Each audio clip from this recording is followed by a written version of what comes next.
कथा दुर्योधन ने अपनी ही सेना को बलशाली मारा। राधे राधे, जैसा मित्रों मैं नीतू पांडे यूट्यूब चैनल पर आप सबका स्वागत करती हूँ। इस प्रसंग का वर्णन श्रीमद् भगवद गीता में मिलता है। इस प्रसंग में दुर्योधन पांडवों और कौरवों की सेना का निरीक्षण करते हैं, लेकिन जब निरीक्षण करते हैं तो पांडवों की सेना को देखकर डर जाते हैं, क्योंकि उस सेना में सबसे आगे श्री कृष्ण खड़े थे। और यही नहीं, इसी के कारण से और उसमें बलशाली महायोद्धाएं भी थे।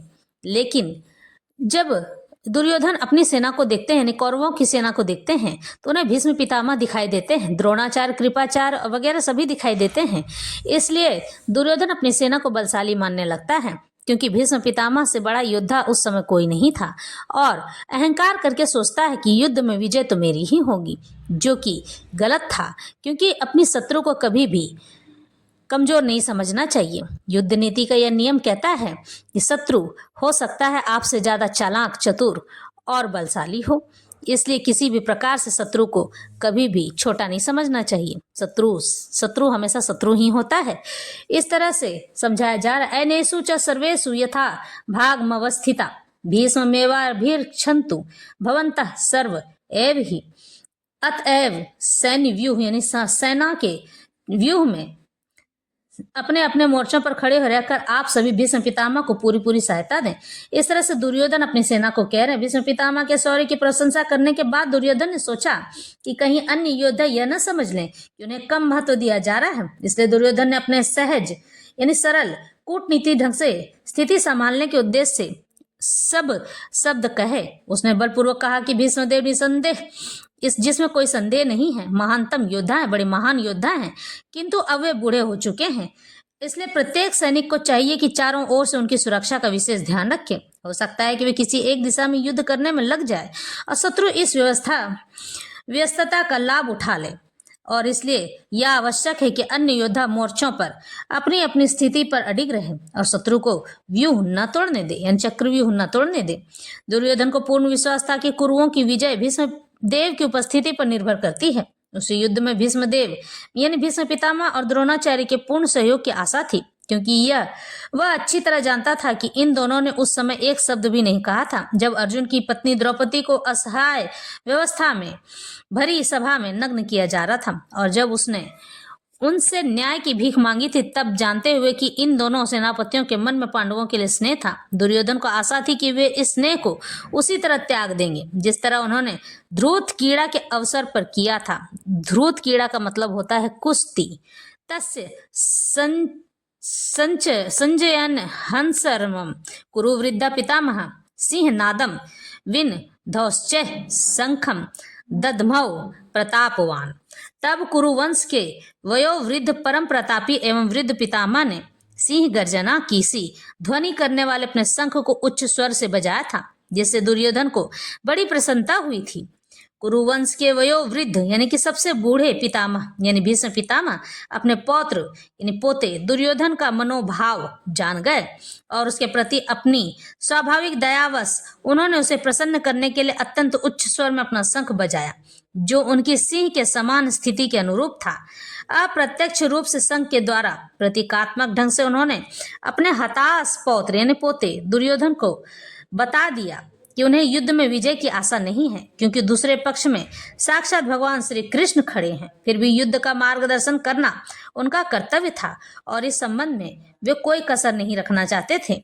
इस तरह से यहाँ अगर हम देखें, यहाँ समझ में आता है कि युद्ध का निर्णय तो पहले ही हो चुका था, जब कौरवों की ओर से भीष्म पितामह ने यह घोषणा कर दी थी कि सामने वाले पक्ष में श्री कृष्ण भगवान स्वयं खड़े हैं और जिस पक्ष में भगवान स्वयं खड़े होते हैं उस पक्ष को हराना मुश्किल ही नहीं नामुमकिन होता है। इस तरह से भीष्म पितामह समझ गए थे कि मैं उन्हें हरा नहीं पाऊंगा, इसलिए जितनी हो सके उतनी कोशिश अवश्य करूंगा कि युद्ध को जीता जा सके, क्योंकि अपने लक्ष्य से हट जाना और अपनी वचन को तोड़ देना हमारे क्षत्रिय वंश की नींव को हिला देने की कहानी रगड़ता है। तथा शंखाश्च भैर्यश्च पनवानक गोमुखा सहसैवाभ्यहंतंत शब्द स्तुमूलो अभवत।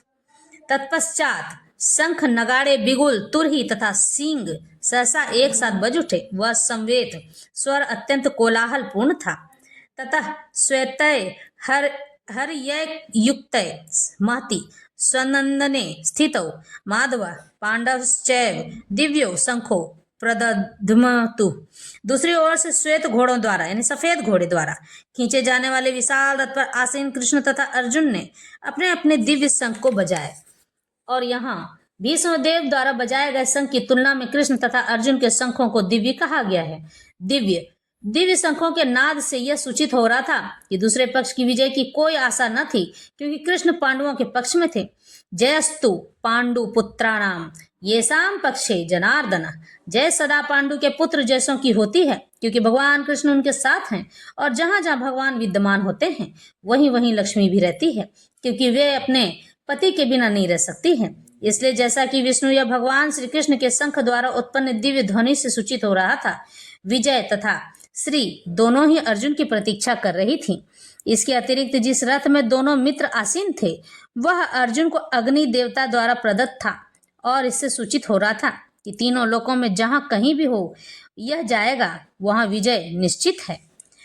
पंचजन्यम ऋषिकेशो देवदत्तम धनंजय पौंड्रम दधमौ महाशंखम भीम कर्मा वृकोदर। भगवान कृष्ण ने अपना पंचजन्य शंख बजाया। अर्जुन ने देवदत्त शंख तथा अति भोजी एवं अति मानवीय कार्य करने वाले भीम ने पौंड्रक नामक भयंकर शंख बजाया। इस श्लोक में भगवान श्री कृष्ण को ऋषिकेश कहा गया है, क्योंकि वे ही समस्त इंद्रियों के स्वामी हैं। सारे जीव उनके भिन्नांश हैं, इसलिए जीवों की इंद्रियां भी उनकी इंद्रियों के अंश हैं।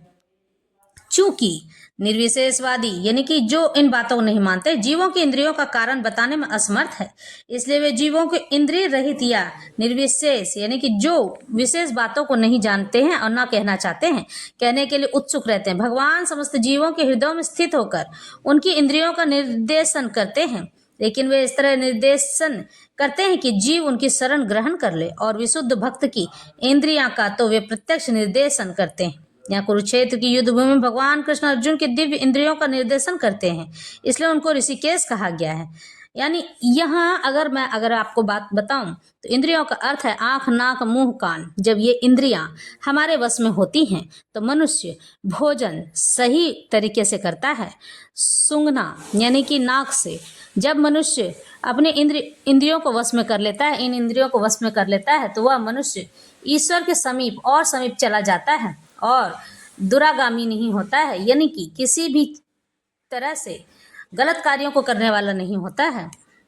क्योंकि उन्होंने मधु नाम के असुर को मारा था, इसलिए उनका नाम मधुकर पड़ गया था। गौओं तथा इंद्रियों को आनंद देने के कारण गोविंद कहलाते हैं। वसुदेव के पुत्र होने के कारण इनका नाम वासुदेव है। देवकी को माता रूप में स्वीकार करने के कारण इनका नाम देवकी नंदन है। वृंदावन में यशोदा के साथ बाल लीलाएं करने के कारण ये यशोदा नंदन है। अपने मित्र अर्जुन का सारथी बनने के कारण पार्थ सारथी हैं। इसी प्रकार उनका एक नाम ऋषिकेश है, क्योंकि उन्होंने कुरुक्षेत्र के युद्ध स्थल में अर्जुन का निर्देशन किया था। इस श्लोक में अर्जुन को धनंजय कहा गया, क्योंकि जब इनके बड़े भाई को विभिन्न यज्ञ संपन्न करने के लिए धन की आवश्यकता हुई थी तो उसे प्राप्त करने में इन्होंने सहायता की थी। इसी प्रकार भीम वृकोदर कहलाते हैं, क्योंकि जैसे वे अधिक खाते हैं उसी प्रकार वे अति मानवीय कार्य करने वाले हैं, जैसे हिडिंबासुर का वध। इसलिए पांडवों के पक्ष में श्री कृष्ण इत्यादि विभिन्न व्यक्तियों द्वारा विशेष प्रकार के शंखों का बजाया जाना युद्ध करने वाले सैनिकों के लिए अत्यंत प्रेरणाप्रद था। विपक्ष में ऐसा कुछ न था, न तो परम निर्देशक भगवान कृष्ण थे, न ही भाग्य की देवी श्री थी। अतः युद्ध में उनकी पराजय पूर्व निश्चित थी। शंखों की ध्वनि मानो यानी संदेश दे रही थी। इस तरह से युद्ध क्षेत्र में कोलाहल मचा हुआ था और इस तरह से अपने अपने शंख सभी बजा रहे थे और यह घोषणा कर रहे थे कि कौन कितना तेज शंख बजाता है, क्योंकि जिसके शंख की ध्वनि तेज होगी वही विजयी घोषित होगा।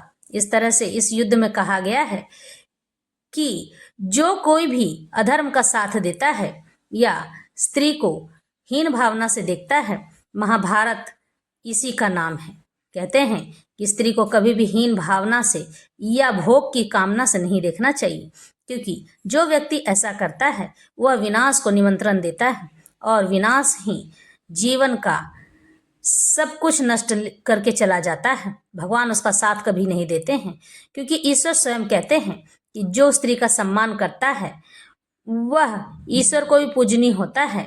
यत्र नार्यस्तु पूज्यन्ते तत्र रमन्ते देवता। जहाँ नारियों की पूजा होती है देवता वहीं वास करते हैं।